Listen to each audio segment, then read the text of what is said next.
سورۃ الصافات۔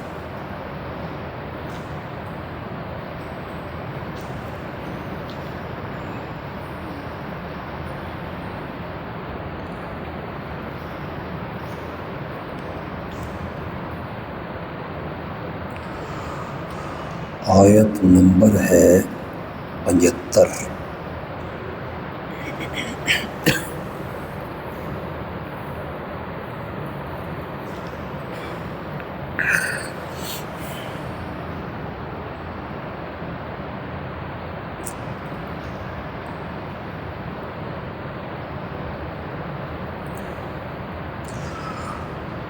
اعوذ باللہ من الشیطان الرجیم، بسم اللہ الرحمن الرحیم۔ وَلَقَدْ نَادَانَا نُوحٌ فَلَنِعْمَ الْمُجِيبُونَ۔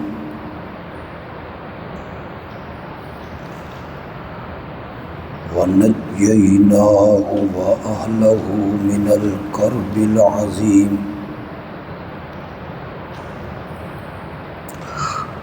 وَجَعَلْنَا ذُرِّيَّتَهُ هُمُ الْبَاقِينَ۔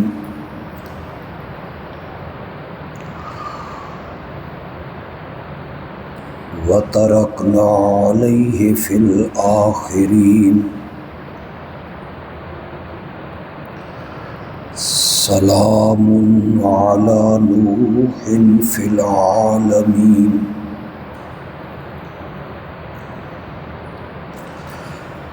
انا کذالک نجزی المحسنین۔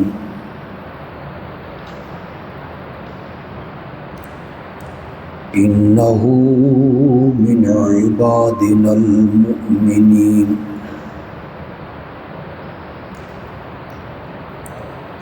ثم اغرقنا الآخرین۔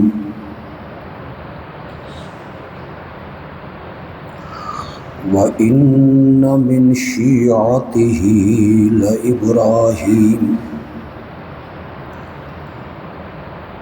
إِذْ جَاءَ رَبَّهُ بِقَلْبٍ سَلِيمٍ۔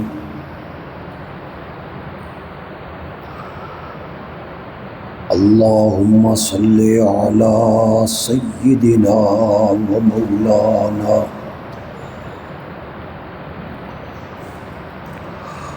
محمد النبی الأمی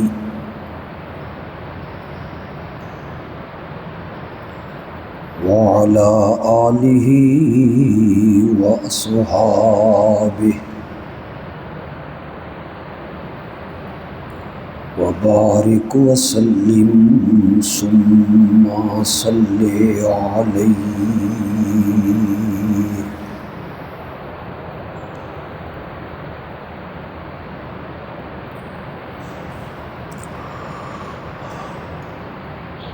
آیت نمبر 75 سے جو پہلی آیتیں ہیں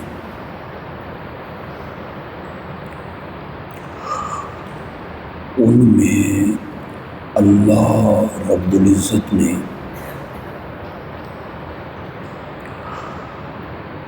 کفار کو عذاب جہنم سے ڈرایا،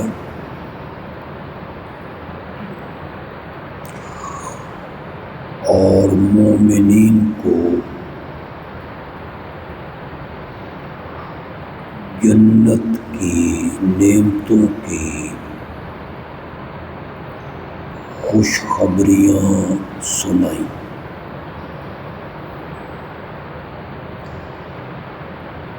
آیت نمبر 75 سے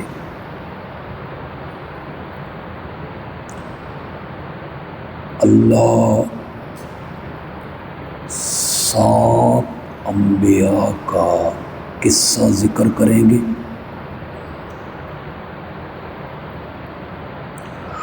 سب سے پہلے حضرت سیدنا نوح علیہ السلام کو ذکر کیا،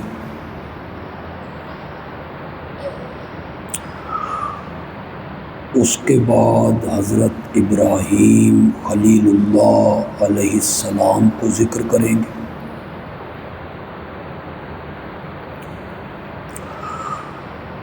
حضرت یونس علیہ السلام کا تذکرہ کریں گے،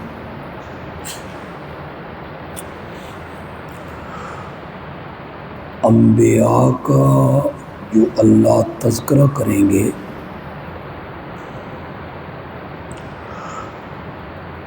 اس کا مقصد یہ ہوگا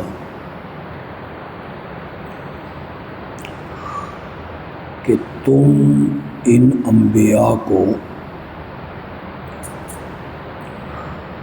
مصائب میں اور مشکلات میں اپنا سفارشی سمجھ کر پکار رہے ہو، اور ان کی اپنی حالت یہ ہے کہ وہ مصائب میں اور دکھوں میں مبتلا ہوئے، تو انہوں نے براہ راست ہمارے سامنے عاجزیاں کی، زاریاں کی، ہمیں پکارا، جو خود مصائب میں گر جائیں، دکھوں میں مبتلا ہوں، وہ عبادت و پکار کے لائق نہیں ہوتے۔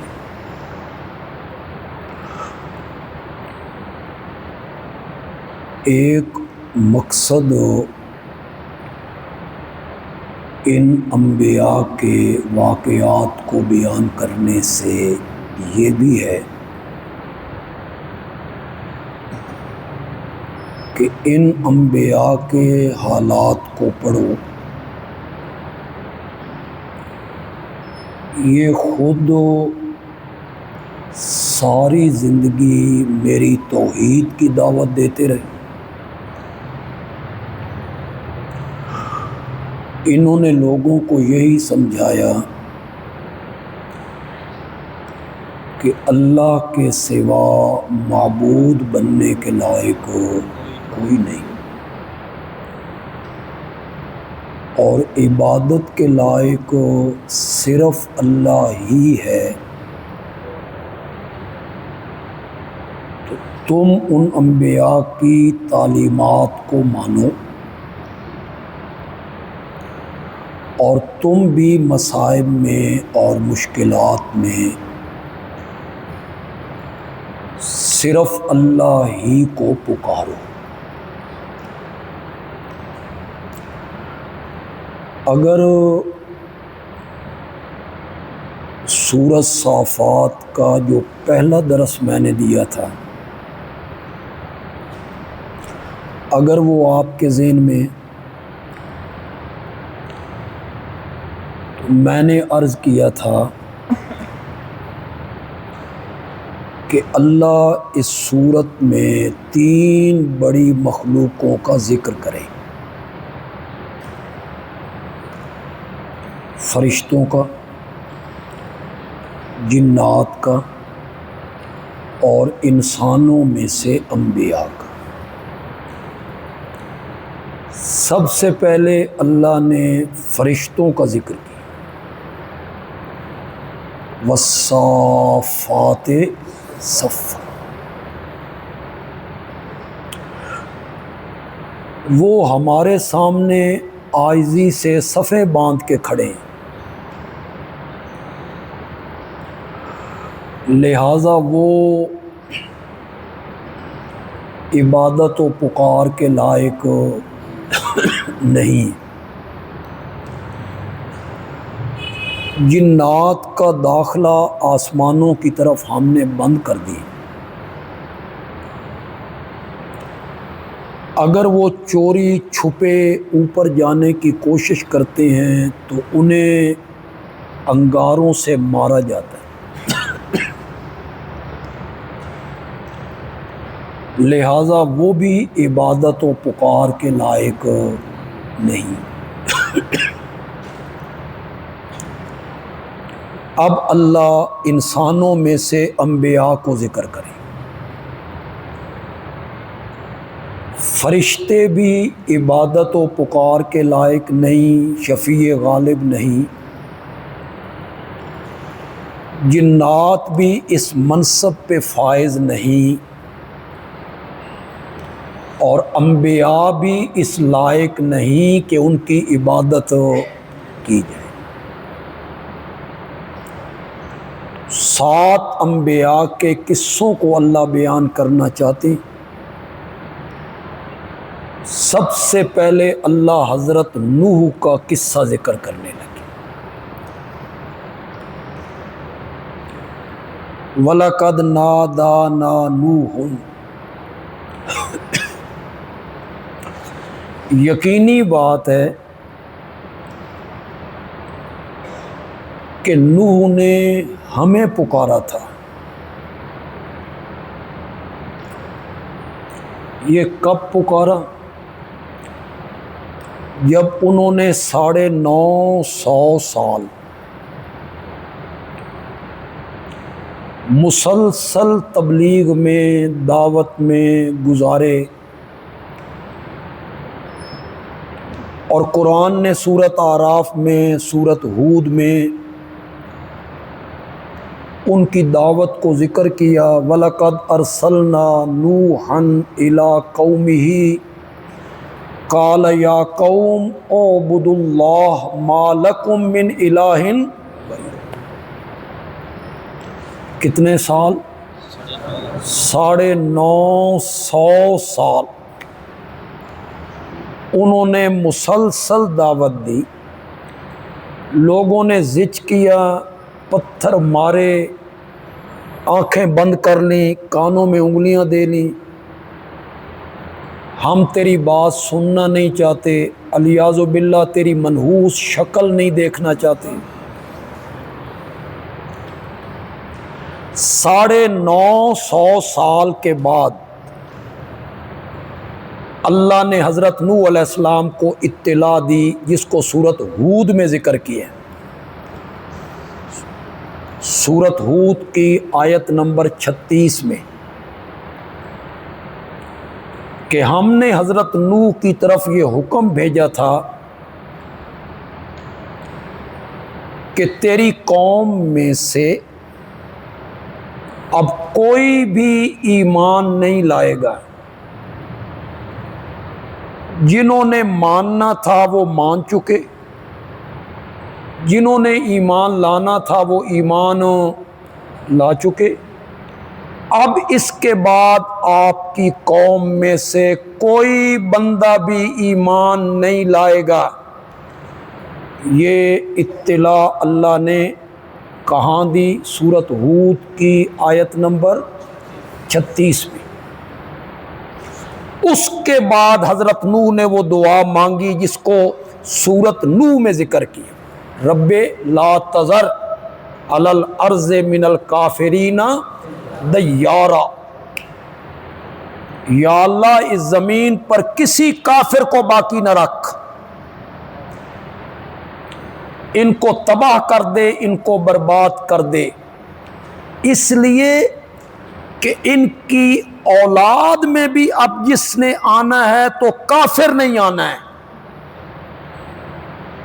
اب جو بچہ جنم لے گا وہ کافر ہی جنم لے گا، کافر ہی پیدا ہوگا، لہذا میرے اللہ اس زمین پر کسی کافر کو نہ چھوڑ۔ طلبہ کے لیے ایک بات کہنا چاہتا ہوں، عوام بھی ذرا سن لیں، یہ جو سورۃ نوح کی دعا ہے نا، جس کو سورۃ نوح میں ذکر کی، وہ دعا کیا ہے؟ کوئی کافر زمین پہ زندہ نہ چھوڑ۔ کیوں؟ اب ان میں سے کوئی بھی ایمان نہیں لائے گا، ان کی اولاد میں بھی جو پیدا ہوگا وہ کافر ہی پیدا ہوگا، فاجر ہی پیدا ہوگا۔ تو ہمارے کچھ دوست کہتے ہیں کہ حضرت نوح علیہ السلام عالم الغیب تھے. یہ وہ آیت پڑھتے ہیں، لوگوں کو سناتے ہیں، اس کا ترجمہ کرتے ہیں کہ دیکھو حضرت نوح کہہ رہے ہیں ان کا بچہ بھی نہ چھوڑ، کہ اب ان کی اولاد بھی کافر اور فاجر پیدا ہوں گے، مشرک پیدا ہوں گے، ان میں سے کوئی بھی ایمان قبول نہیں کرے گا. تو حضرت نوح کو پتہ تھا، علم تھا کہ ان کی اگلی نسل بھی کافر ہی ہونی ہے. تو حضرت نوح عالم الغیب ہے. کسی جگہ پہ آپ کے سامنے بھی کوئی یہ آیت پڑھ دے سورۃ نوح کی اور آپ کو اس کا جواب نہ آئے اور آپ آئیں بائیں شائیں کرنے لگ جائیں، تو جواب اس کا کیا ہے؟ سورۃ ہود کی آیت نمبر 36، وہ اس کا جواب. حضرت نوح عالم الغیب نہیں تھے. حضرت نوح کو کس نے بتایا تھا؟ سورۃ ہود میں واضح ہے کہ ہم نے حضرت نوح کی طرف وحی کی تھی کہ تیری قوم میں سے جو ایمان لا چکے ہیں بس یہی لا چکے ہیں، اس کے بعد تیری قوم میں سے کوئی بھی ایمان قبول ہو نہیں کرے. اس دعا کو یہاں ذکر کیا، وَلَقَدْ نَادَانَا نُوحٌ، یقیناً ہمیں پکارا تھا نوح نے. کب؟ 950 سال کے بعد. انی مغلوب فانتصر، غالباً سورۃ قمر میں انی مغلوب، میں کیا ہوں؟ مغلوب ہوں. یہ حضرت نوح کہہ رہے ہیں، یہ اللہ کے پیغمبر ہیں جنہوں نے 950 سال رب کی توحید کے لیے مار کھائی ہے اور رات کو مصلے پر روتے ہوئے راتیں کاٹی ہیں رب کے ڈر سے. 950 سال اللہ کی توحید کی طرف بلانے والا وہ کہتا ہے انی مغلوب، میں کیا ہوں؟ جو مختار کل ہوتا ہے وہ مغلوب ہوتا ہے، جو متصرف ہوتا ہے وہ مغلوب ہوتا ہے، جو مرضیوں کا مالک ہوتا ہے وہ مغلوب ہوتا ہے، جس کے ہاتھ میں دنیا کا نفع نقصان ہو وہ مغلوب ہوتا ہے. مغلوب تو وہ ہوتا ہے جو عاجز ہو، جس کے ہاتھ میں کوئی اختیار نہ ہو. تو حضرت نوح دعا مانگ رہے ہیں، سورۃ قمر میں اس کو ذکر کیا، انی مغلوب، مولا میں مغلوب ہوں.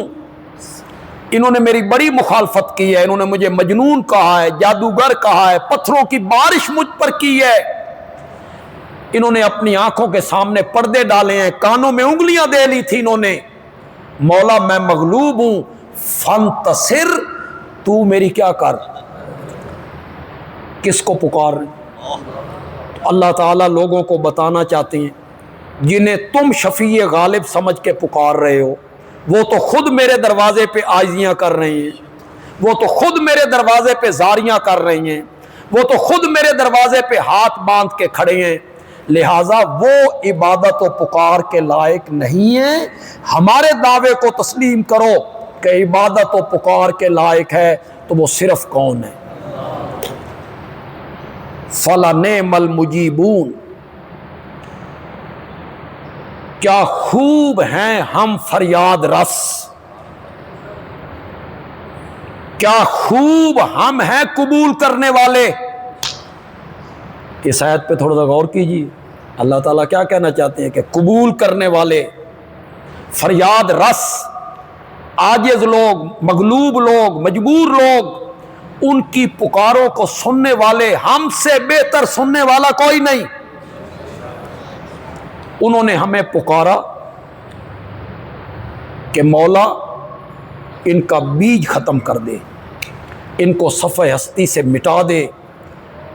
وَنَجَّيْنَاهُ، تو ہم نے نوح کو کیا دے دی؟ نجات. وہ بڑا لمبا چوڑا واقعہ سورۃ اعراف میں آپ پڑھیں گے، پڑھ لیا ہم نے. کشتی بنائی، طوفان آیا، تندوروں سے پانی نکلنے لگ گیا. جو ماننے والے تھے انہیں کشتی میں سوار کر لیا، وہ بچ گئے اور باقی سارے لوگ کیا ہو گئے؟ غرق ہو. اسی کی طرف اشارہ ہو رہا ہے، نجیناہ، ہم نے نوح کو بچایا، وَأَهْلَهُ، اور اس کے جو مطیع تھے، اس کے فرما بردار تھے، اس کی بات ماننے والے تھے نا، ان کو بھی ہم نے بچایا۔ یہ ہم نے پہ ذرا غور کرو جی، ہم نے، اس میں جو تنتنا ہے، دبدبہ ہے، اس پہ ذرا غور تو کرو۔ ہم نے بچایا، کون ہے بچانے والا؟ ہمارے سوا کون ہے؟ ہم نے بچایا نوح کو، وَأَهْلَهُ، اور اس کے جو مطیع لوگ تھے، اس پر ایمان لانے والے تھے، انہیں بھی ہم نے بچایا تھا۔ کتنے بندے تھے؟ 80 بندے۔ محنت کتنے سال ہے؟ نتیجہ کوئی پبلک، کوئی ہجوم، کوئی اکثریت، آدھا شہر پاٹ کے رکھ دیا ہو، نو ماننے والے کتنے؟ یہ سب سے جو کثرت والا قول ہے نا، وہ میں پیش کر رہا ہوں 80، ورنہ اس سے بھی نیچے قول ہے 60، 50، 40، 30، 20، 7۔ یہ سب سے جو کثرت والا قول ہے وہ میں پیش کر رہا ہوں۔ 950 سال کی محنت، اور محنت بھی اللہ کے نبی کی، نتیجہ کتنے بندے؟ 80 بندے۔ تو آپ جو طلب ہیں، آپ جب عالم بنیں گے، اللہ آپ کو عالم ربانی بنائے، تو پھر آپ محنت کریں گے، کہیں درس دیں گے، کہیں جمعہ پڑھائیں گے اپنی مسجد میں، اللہ آپ کو اس کی توفیق دے، موقع آپ کو ملے اس کا، تو آپ بنیں گے داعی، مبلغ، دعوت دینے والا، بلانے والا۔ تو داعی کو کبھی اس طرف توجہ نہیں کرنی چاہیے کتنے بندے مانتے ہیں، میرے مقتدی بڑھ رہے ہیں کہ گھٹ رہے ہیں، اس طرف توجہ نہیں کرنا۔ مقتدیوں میں کثرت ہو رہی ہے یا قلت؟ کتنے بندوں نے مانا؟ داعی کو اس طرف توجہ نہیں کرنی چاہیے۔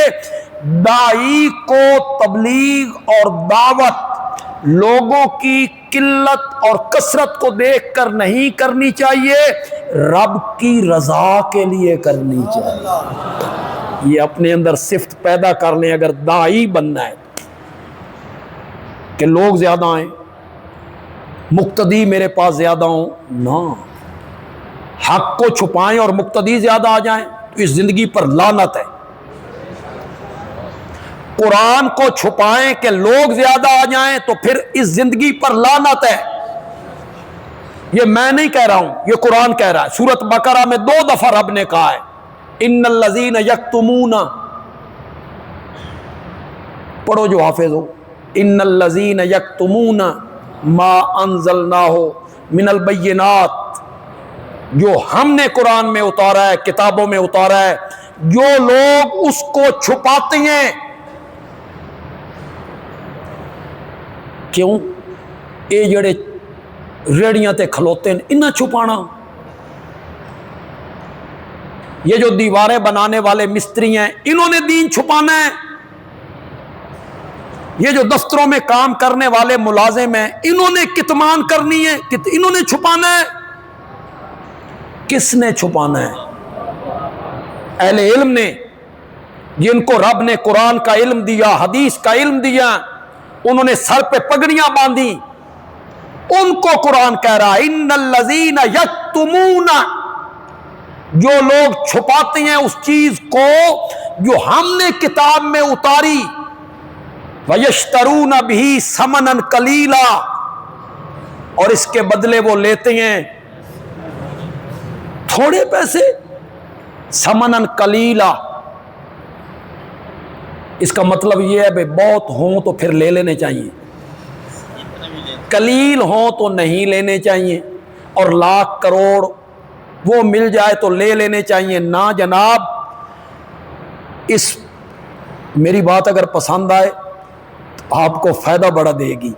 اس کائنات کی پوری دولت قرآن کی ایک آیت کے مقابلے میں ثمنن قلیلہ ہے۔ ساری کائنات کی دولت، زیور، پیسہ، نقدی، قرآن کی ایک آیت کے مقابلے میں وہ سب کچھ کیا ہے؟ ثمنن قلیل۔ جو لوگ چھپاتے ہیں اس چیز کو جو ہم نے کتاب میں اتاری اور اس کے بدلے میں تھوڑی قیمت لیتے ہیں، قرآن پڑھو، ان پر رب کی کیا ہے؟ لعنت۔ اس پر فرشتوں کی کیا ہے؟ لعنت۔ اور اس پر تمام لوگوں کی کیا ہے؟ یہ تو قرآن نے کہا ہے۔ مقتدی بڑھانے کے چکر میں بندہ قرآن چھپائے، اس کی زندگی پہ لعنت۔ ایک حدیث ہے، حضرت شیخ عبد القادر جیلانی رحمۃ اللہ علیہ غنیۃ الطالبین میں بھی لائے، اذا ظہرت الفتن او قال البدع وصبت اصحابی فلیظہر العالم علمہ۔ جب فتنے پھیل جائیں، اذا ظہرت الفتن او قال البدع، فتنے پھیل جائیں، بدعات کیا ہو جائیں؟ عام ہو جائیں۔ بدعات عام ہو جائیں، نئے نئے مسئلے دین میں داخل کیے جائیں، بدعات عام ہو جائیں، فَلْيُظْهِرِ الْعَالِمُ عِلْمَهُ، تو چاہیے کہ عالم اپنے علم کو کیا کرے؟ ظاہر کرے، لوگوں کو بتائے کہ یہ بدعت ہے، یہ کام غلط ہے، جرأت کرے، بتائے۔ وَإِن لَّمْ يَفْعَلْ، اور اگر وہ ایسا نہیں کرتا، فَعَلَيْهِ لَعْنَةُ اللَّهِ وَالْمَلَائِكَةِ وَالنَّاسِ، تو ایسے عالم پر رب کی لعنت، فرشتوں کی لعنت، اور تمام لوگوں کی کیا ہے؟ لعنت۔ او کما قال النبی صلی اللہ علیہ وسلم۔ تو حضرت نوح علیہ السلام نے محنت کی 950 سال، نتیجہ کوئی جتھا بنا، کوئی بڑی جماعت بنا لی انہوں نے، مغلوب رہے۔ آخر میں بھی آپ کے کہتے ہیں انی مغلوب، مولا یہ کافر غالب آ رہے ہیں، دولت ان کے پاس، کثرت ان کے پاس، قوت ان کے پاس، میں تو کمزور ہوں، مغلوب ہوں۔ نجیناہ، ہم نے بچایا نوح کو۔ اب میری بات کو ذرا غور سے سنیں۔ وَأَهْلَهُ، یہاں اہل سے کون مراد ہے؟ وہ 80 بندے، کون؟ 80 جنہوں نے حضرت نوح کی بات کو مانا، وہ ہیں اہل، ورنہ صرف اولاد تو نہیں ہے نا، کشتی میں صرف بیٹے تو نہیں تھے، کشتی میں صرف بیٹیاں تو نہیں تھیں، کشتی میں صرف بیٹے بیٹیوں کی اولاد تو نہیں تھی نا، کشتی میں تو تھے ماننے والے مومن جن کی تعداد 80 ہے، ان کو قرآن کہہ رہا ہے اہل۔ تو آل سے مراد کون ہے؟ مطیع لوگ، فرما بردار، پیچھے چلنے والے۔ یہ کوئی خطیب نہیں ہے، خطابت نہیں ہے کہ میں کوئی خطابتی بات کروں، میں ذرا آہستہ بات کروں گا تو بات تھوڑی سی لمبی ہو جائے گی، اپنے لہجے میں بات کروں گا تو بڑی آسان سی ہو جائے گی۔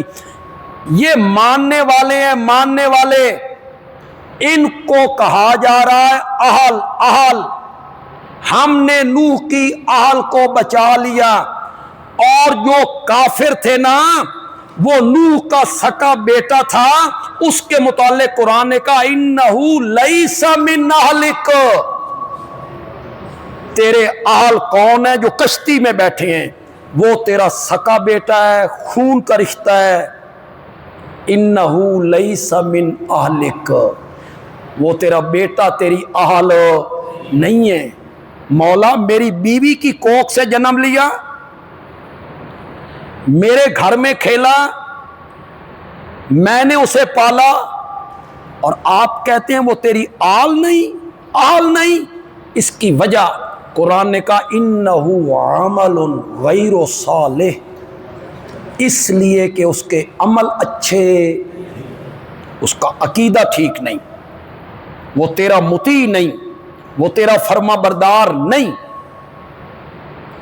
یہ نہیں ہے کہ نسبی تعلق ہو تو پھر نجات ہو جائے بندے کی، اور 1400 سال کے بعد آپ اپنا رشتہ قائم کرتے ہیں نبی پاک سے، اور آپ کا عقیدہ شرک والا ہے، آپ نماز نہیں پڑھتے، اور آپ کہتے ہیں چونکہ ہم ان کی آل میں ہیں، اور لوگ کہتے ہیں جی بڑے معزز لوگ ہیں جی، نبی پاک کی آل ہے، حضرت نوح کا سکا بیٹا، درمیان میں واسطہ کوئی نہیں، یعنی پوتا نہیں، پڑپوتا نہیں، تیسری چوتھی نسل نہیں، حضرت نوح کے گھر میں پروان چڑھنے والا، بیوی کی کوکھ سے جنم لینے والا۔ قرآن نے انکار کر دیا، انہو لیس من اہلک، یہ تیرا اہل نہیں ہے، تیرے اہل وہ ہیں جو کشتی میں تیرے ساتھ بیٹھے۔ من الکرب العظیم، ہم نے ان کو نجات دے دی بڑی مصیبت سے، بڑے دکھ سے ہم نے نجات دی۔ دو معنی ہو سکتے ہیں۔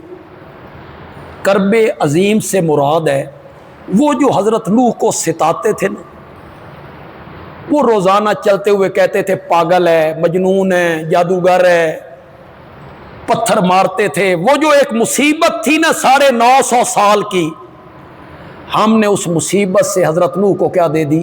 نجات۔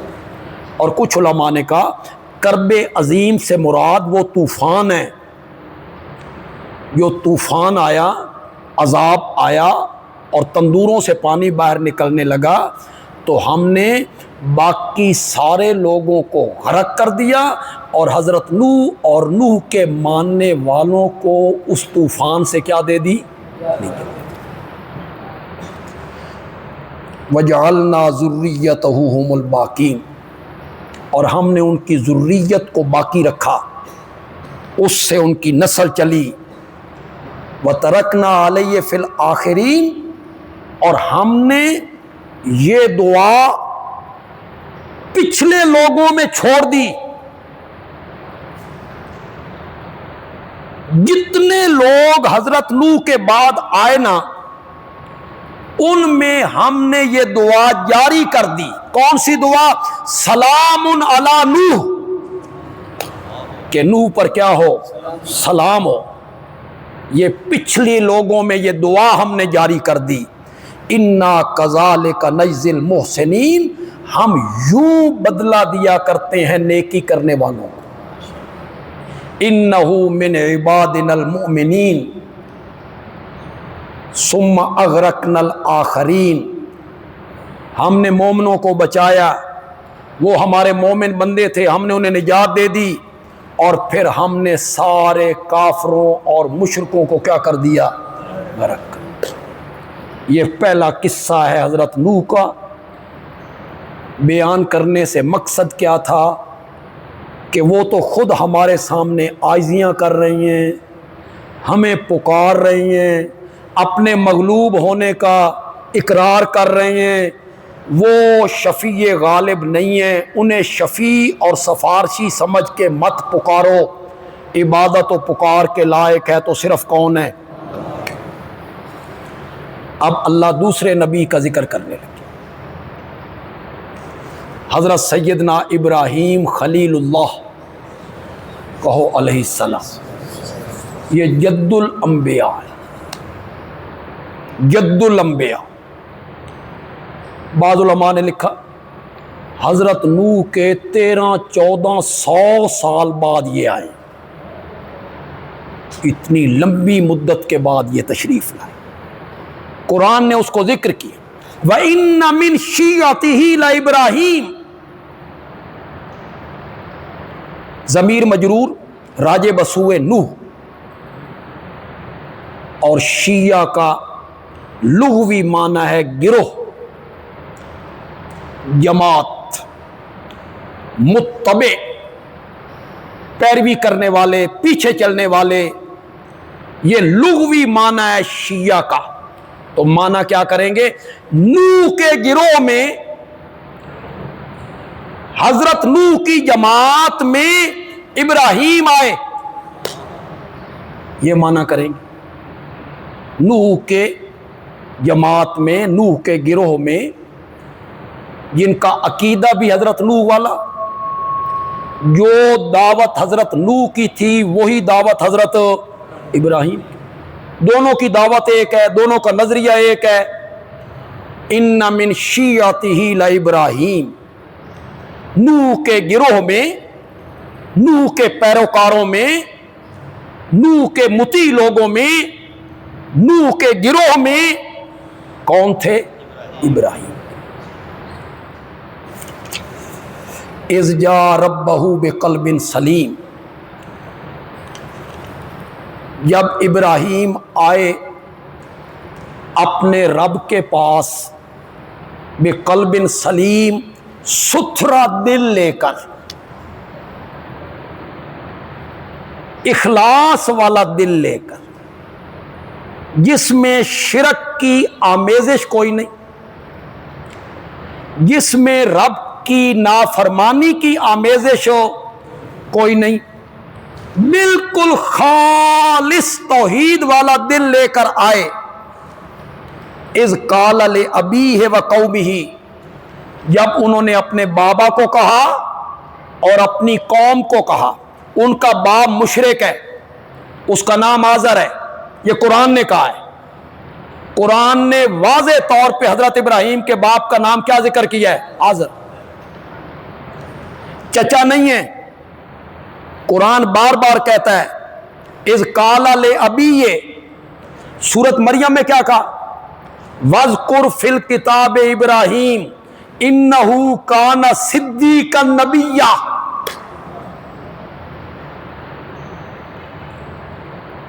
کسی جگہ پہ اہل تشیع اور اہل سنت کا مناظرہ ہو گیا، تو جو اہل تشیع کے عالم تھے انہوں نے کہا میں حضرت علی دی خلافت قرآن چ وکھاں،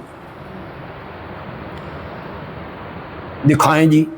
انہوں نے آیت الکرسی پڑھی، اور آیت الکرسی کہاں ختم ہو رہی؟ ہاں جی، وَهُوَ الْعَلِيُّ الْعَظِيمُ، معنی کیا علی عظیم ہے۔ یہ معنی کیسے ہو سکتا ہے جی؟ وہ تو دو صفتیں ہیں اللہ کی، ایک اللہ کی صفت ہے العلی اور ایک اللہ کی صفت ہے العظیم۔ اللہ کی دو صفتیں ہیں، بلند و بالا، عظمتوں والا، لیکن انہوں نے معنی کیا وَهُوَ الْعَلِيُّ الْعَظِيمُ، حضرت علی جو ہیں وہ عظیم ہیں، اور خلافت عظیم کو ملنی چاہیے، جو عظیم ہو اسے ملنی چاہیے۔ جو سنی مناظر تھا اس نے جواب میں آیت پڑھی انہ کان صدیقا نبیا، صدیق جو تھے وہ نبی تھے۔ چل بھائی دے جواب۔ ابھی اس طرح کے لوگوں کو پھر اس طرح کا جواب ملتا ہے انہ کان صدیقا نبیا۔ ہمارے حضرت نیلوی صاحب رحمۃ اللہ علیہ سنایا کرتے تھے کہ کہیں کسی نے کہا حضرت علی کا نام تو قرآن میں جگہ جگہ پہ العلی العلی العلی العلی، تو وہ جو جواب میں جو طالب علم سنی تھا، بحث ہو گئی طالب علموں کی، جو طالب علم سنی تھا اس نے کہا سن من نعمر ہو و ننقص ہو، عمر نو بھی مان تے نکیاں شکیاں نو بھی مان۔ جب اس طرح کے معنی ہونے لگ جائیں پھر اللہ ہی حافظ ہے نا۔ وَاذْكُرْ فِي الْكِتَابِ ابراہیم انہ کان صدیقا نبیا اذ قال لأبیہ، جب حضرت ابراہیم نے کہا اپنے چچا کو، اب چچا کو کہتی ہیں، چچا کے لیے عربی میں لفظ کوئی نہیں۔ اذ قال لأبیہ یا آباتی، اے میرے بابا، لما تعبد ما لا يسمع ولا يبصر ولا يغني عنك شيئا، ان کی پوجا پاٹ اور ان کی عبادت کیوں کرتا ہے جو تیری پکاروں کو سنو، تجھے دیکھ نہیں سکتے، تیرے کچھ کام نہیں آ سکتے۔ طلبہ اس پہ غور کریں۔ یہاں لیما تعبدو، تو ان کی عبادت کیوں کرتا ہے؟ یہاں عبادت پکار کے معنی میں ہے۔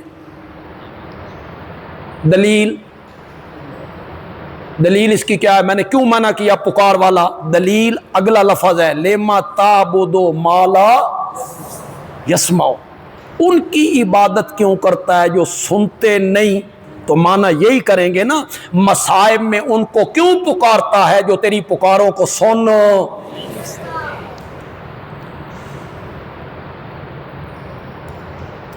ائفکن آلہۃ دون اللہ تریدون، کیا تم چاہتے ہو کہ اللہ کے سوا خود گھڑے ہوئے معبودوں کو پکارنے لگ جاؤ؟ تم یہ چاہتے ہو کہ جنہیں خود بناتے ہو، خود گھڑتے ہو، اللہ کو چھوڑ کر ان کی پوجا پاٹ کرو، ان کی پکارے کرو؟ تم یہ چاہتے ہو تو فما ظنکم برب العالمین، تو تمہارا رب العالمین کے بارے میں کیا گمان ہے؟ اگر تم ہاتھ کے گھڑے ہوئے معبودوں کو پکار رہے ہو، ان کی عبادت کر رہے ہو، ان کے نظر و نیاز دے رہے ہو، انہیں مختار کل، متصرف، عالم الغیب سمجھ رہے ہو، تو رب العالمین کے بارے میں تمہارا کیا خیال ہے؟ اس کا ایک معنی یہ ہو سکتا ہے، رب العالمین کے بارے میں تمہارا گمان یہ ہے کہ اس میں پکاریں سننے کی صلاحیت کوئی نہیں۔ رب العالمین کے بارے میں تمہارا گمان یہ ہے کہ وہ تمہارے حالات سے واقف نہیں۔ رب العالمین کے بارے میں تمہارا گمان یہی ہے کہ جو چیز تم اس سے مانگ رہے ہو وہ دینے پہ قادر نہیں۔ ایک یہ معنی ہو سکتا ہے رب العالمین کے بارے میں تمہارا کیا گمان ہے۔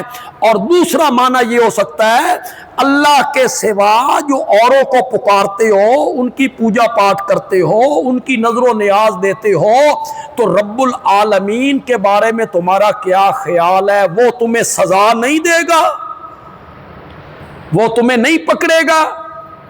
جس کو سورۃ کہف میں ذکر کیا، افحسب الذین کفروا ان یتخذوا عبادی من دونی اولیاء، کیا کافروں نے گمان کیے کہ میرے بندوں کو میرے سوا کارساز بنائیں گے، میرے بندوں کو میرے سوا مختار کل مان لیں گے؟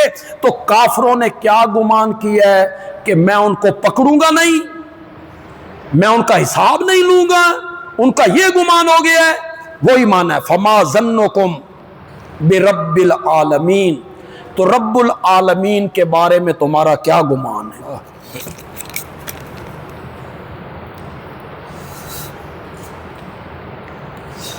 وہ جو والطیبون للطیبات، وہ کوئی قانون نہیں ہے، وہ لیاقت کے معنی میں ہے۔